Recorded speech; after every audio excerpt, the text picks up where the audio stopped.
Okay, so this week we read about all of the holidays. In Parshat Emor, the Torah discusses the holidays of the entire year. And today we're going to try to understand why the Rambam, Maimonides, he tells us in his work the laws of the entire Torah. When he lists the laws of the holidays, he lists them in a different order than the Mishnah. The Mishnah follows the order of the Torah. The Torah follows the order of the year.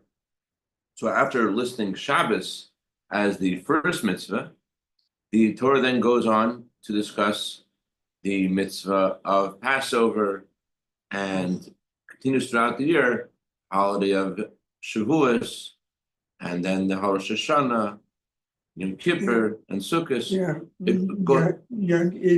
Teeth cake. Yes.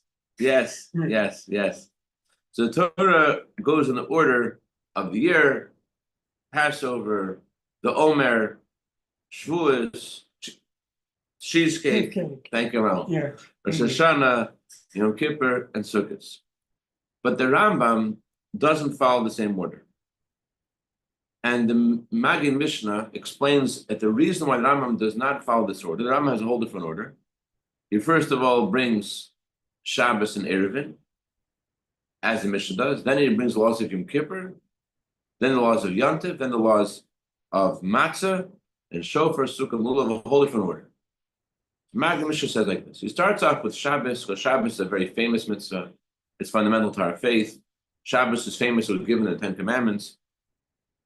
So Shabbos is a natural first.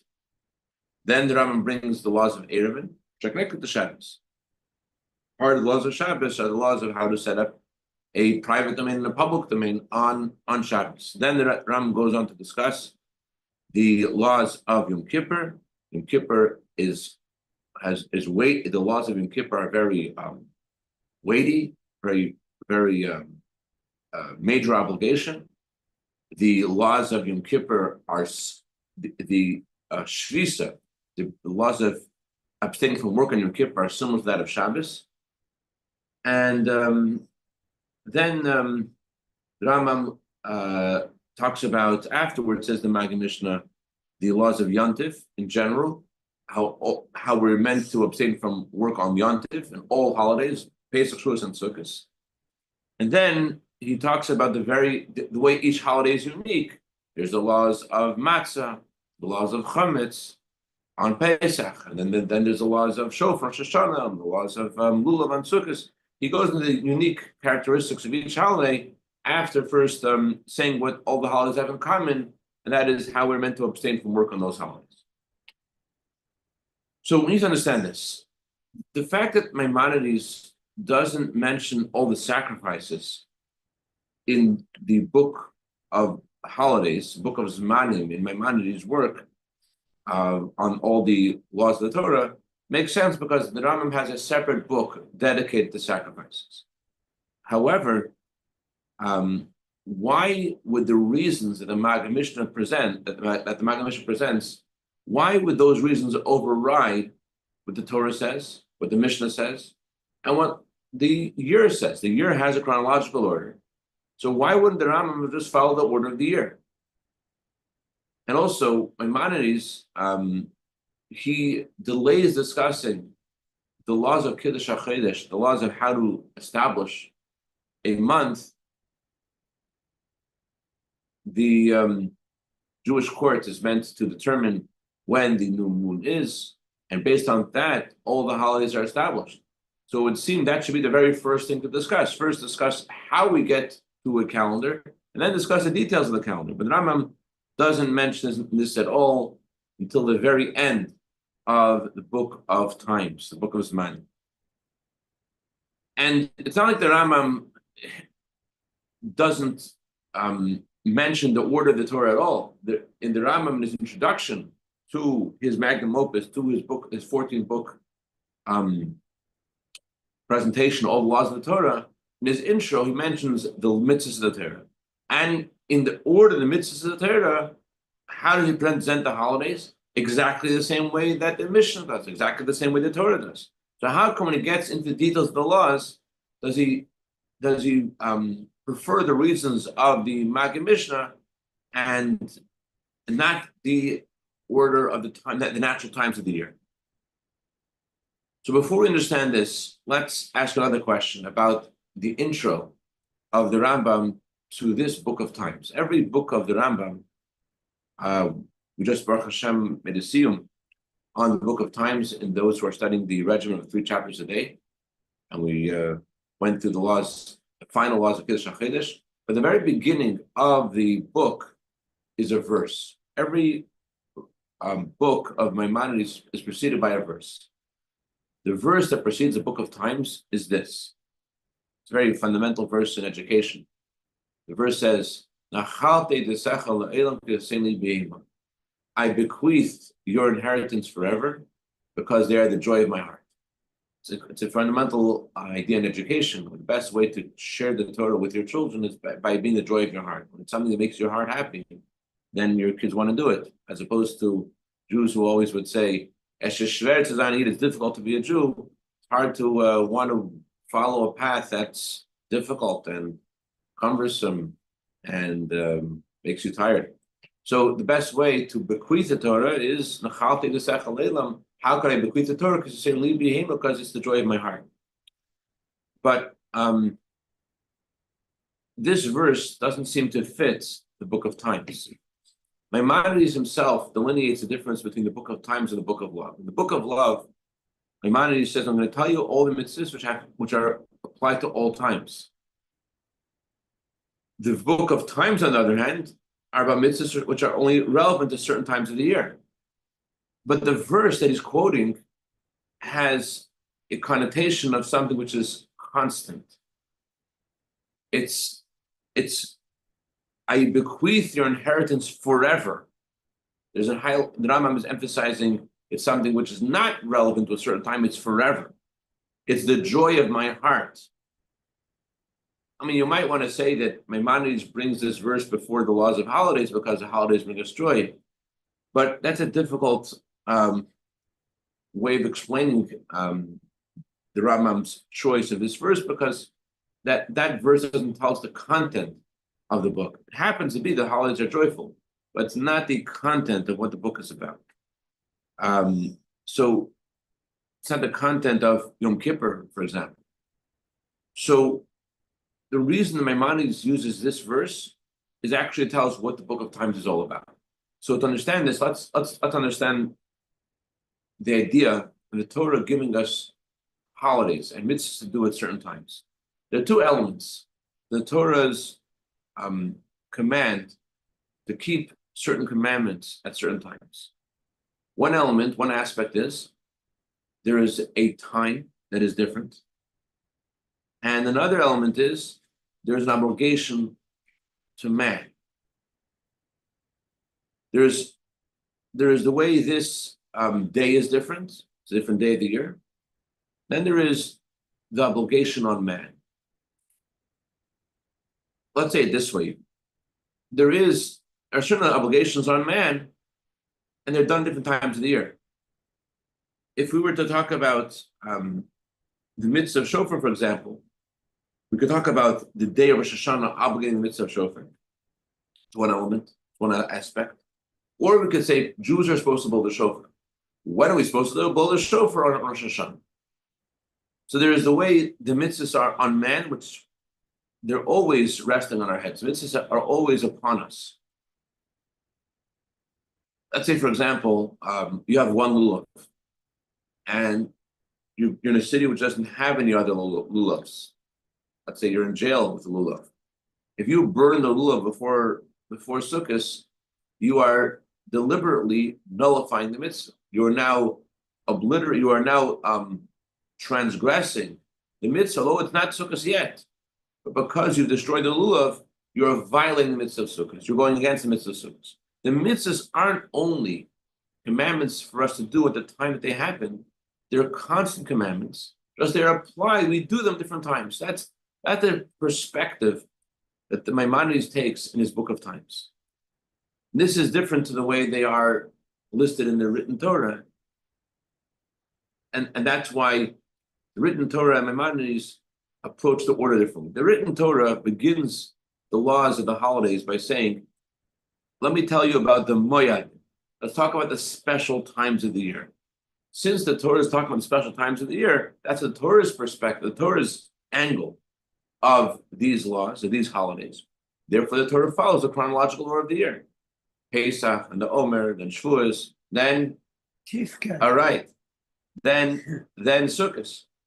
But Maimonides, he is talking about, not about the time of the year, about the obligation on man. He's talking about the obligation of abstaining from work on Shabbos, abstaining from work on Yom Kippur, abstaining from work on Yontif. Then the mitzvahs of matzah and chametz and lulav. So, according to Maimonides, in his work, he doesn't present the laws of the holidays according to the times of the year, rather, as the Maggid Mishnah writes, according to the obligation on man. He begins with the weighty obligations of Shabbos, which the violation of Shabbos is skila, and the violation of Yom Kippur, which is kares. Then he talks about the obligation that we have on Yontif, to abstain from work. And then he goes into details of each holiday. So that's why Maimonides chooses this verse as an intro to the Book of Times. I bequeath your inheritance forever because they are the joy of my heart. If we were talking about mitzvahs which are constant, you don't need to prove anything from a verse. It's obviously it's constant. But because we're talking about mitzvahs which are not constant, mitzvahs which have a set time, like Shabbos and the holidays, you might think that they are not relevant to all times. They're not constant obligations. And therefore, Maimonides bring us this verse, I bequeath your inheritance forever, to tell us that we have an obligation. What's the way to understand these mitzvahs? What's the way to classify these mitzvahs? What's the correct parameter of the mitzvah? The correct parameter is it's a constant obligation on man to keep these mitzvahs. You don't do them all the time, but they're always upon you. You have a constant obligation. It reminds me of our prayers. In one of our prayers, we say to Hashem, bless this year. And we say, bless the produce. Whenever we say this blessing 3 times a day, we're supposed to have in mind, we're asking Hashem to bless the wheat so that there should be matzah, to bless the produce of the lulav and esrog, to bless the grapes so that they should produce the wine for Kiddush. So although we're only eating matzah, part of the 8 days of the year, actually we're going to eat matzah again on Parshat, but although we only eat matzah sometimes, however, there's a constant commandment upon us to keep the mitzvah of Pesach. The mitzvah is upon man all the time. He only does the mitzvah sometimes, but the mitzvah is always upon man. And that's why the Rambam uses the word inheritance. When you have an inheritance, it's always in your hands. You don't let go of it. The Rambam says they're the joy of my heart. If these mitzvahs which were merely connected to time, then they're not constant. But because they're upon me, they're the joy of my heart as a person, I'm happy about them all the time. Not only when I do them, there's something that I have an obligation right now to keep Yom Kippur, an obligation right now to keep Sukkot. They're a constant obligation upon me, although I only do these mitzvahs sometimes in the year, but the obligation upon me is constant. So this is also explains the word testimony. It says that the Shabbos and Yontif are considered a testimony. As Maimonides says, Shabbos is a sign between God and Jewish people that God created the world in 6 days and rested on the 7th. And so too, all the holidays are a testimony to various things that God did in those holidays. And the upcoming holiday of Shavuos testifies to God giving us the Torah. So when the Rambam says that Shabbos is a testimony, what does he say? He says it's a testimony between me and you forever. The idea of a testimony is not just that the testimony should be accepted in court on the day the testimony is given, but the testimony should establish a fact that's forever. And so too, the various holidays aren't just meant to convey a message while they're celebrated. They're meant to convey a message and convey something to us all the time. They also have an impact on the time after the holiday. For example, the mitzvah of Shabbos has an impact on the 6 days following Shabbos. The holiday of Pesach has an impact until the holiday of Shavuos. Each holiday has an effect. And Pesach, we have the mitzvah of remembering the Exodus. We're also commanded to remember the Exodus every single day. The commemoration, the Exodus on Passover empowers us to remember the Exodus every day. The giving of the Torah on Shavuos empowers us every day to feel Hashem is giving us the Torah every day. As we say in the morning blessings, blessed are you, God, who gives us the Torah. We can see this also in Maimonides' work in this book of times about the mitzvah of celebrating a mitzvah. Rambam writes that the joy that man has from performing a mitzvah, avodah daily, it's a tremendous way of serving God.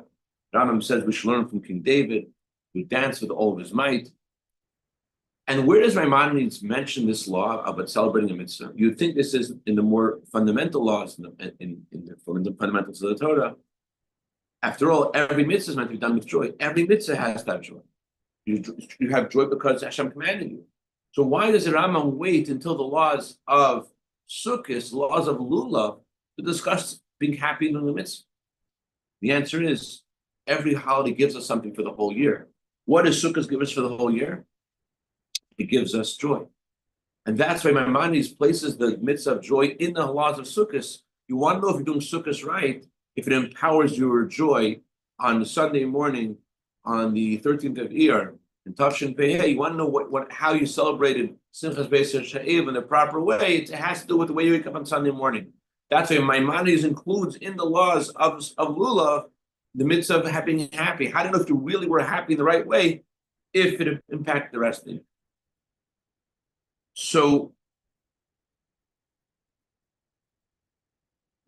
each mitzvah is meant to impact the time after the mitzvah is done. So that's why the word testimony is used as a constant testimony. And then there's one more point, going a little bit deeper. It's not only that when we do the mitzvah at a certain time, it affects the time afterwards, but also the time itself has changed. Let's start with this. The Alter Rebbe says in the second edition of the Code of Jewish Law, Alter Rebbe wrote the Code of Jewish Law, and then he made a second edition of it. He began. And in the second edition, he talks about the laws of holidays. And he discusses how holidays are above time. And they come down into time. They come in each region, according to their time zone, they celebrate the holiday. But it's not that the holiday actually has a time. Shabbos is above time, Yom Tov is above time. It just comes down to it. So Maimonides echoes this theme by calling the Book of Times the Book of Times. He could have called the Book of Holidays. It doesn't call the Book of Holidays. And also, each holiday, he categorizes the holiday in a very unusual way. Instead of saying this is the law of Pesach, or this is the law of he doesn't classify his book as a book of holidays. He classifies it as a book of times. A holiday indicates a special time. Time indicates something that is just a creation of Hashem. It's not something that's special, just something that it's just organic way Hashem made it. It's not something which has been designated or changed. It's raw. Time is raw. It's not classified and changed and designated. Time is more of a raw thing. So what Rambam is trying to do is tell us this. In a mitzvah that has a time There are two ways of looking at it, two elements. You could say this time is a special time. This is a Shabbos, this is a Yontif. This time causes the person who is in that time to do a mitzvah. Another way of looking at it is, there is a mitzvah on a person, but when a person does the mitzvah, he affects the time. In other words, let's say that there is an obligation on man, and man only does this obligation at this time. So in that way, there's no connection to time at all. Just you happen to do the mitzvah at this time. So the Maimonides is telling us that by not placing the laws of the Torah according to the way they come out throughout the year, as written Torah does, the Rambam focuses on the obligation of man, and therefore he puts them out of the order of time. He doesn't say they're connected to various times of the year. He doesn't place them in a chronological order. He wants to say, on the one hand, I'm talking about the mitzvahs which are on you, the obligations on you. On the other hand, I want to call this the book of times to tell you that when you do these mitzvahs, you change time. You change the actual fabric of what time is. It's not only that these are obligations upon man, the man has to do these mitzvahs, but these mitzvahs affect time. And not only do they affect the time that the mitzvahs are done, you do these mitzvahs at certain times, but you also affect the times after the mitzvah is done. You also affect the time which is not a Shabbat, which is not a Yom. And that's why the Rambam doesn't call the holidays, doesn't call the book of holidays. It calls the book of times to highlight that that although these are obligations on man by doing these mitzvahs affects the actual fabric of time. This changes time, and that's why the Rambam brings down this verse in the beginning. I bequeath your testimony forever. That by doing the mitzvahs, which are a testimony, these mitzvahs of this book are testimonies to the various things that Hashem has done. Shabbos testifies to Hashem creating the world. By bequeath your testimony forever, what Ram is emphasizing is that time changes, and man does these mitzvahs at certain times, but actually man affects and elevates all of time, the whole continuum of time, by fulfilling these mitzvahs. The bottom line is that our mitzvahs we do aren't just obligations upon us. Mitzvahs we do don't only affect the times in which Pesach imbues us throughout the year with the feelings of Pesach and our experience, but the mitzvahs we do actually affect the very fabric of what time is. So I want to share today any questions or comments.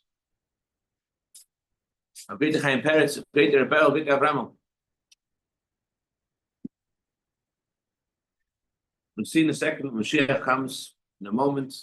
Clarifying. The Rebbe says Mashiach comes clarifying. In the blink of an eye, even faster. We're going to see not only the sanctification of the world, the sanctification of time. All of time has been sanctified.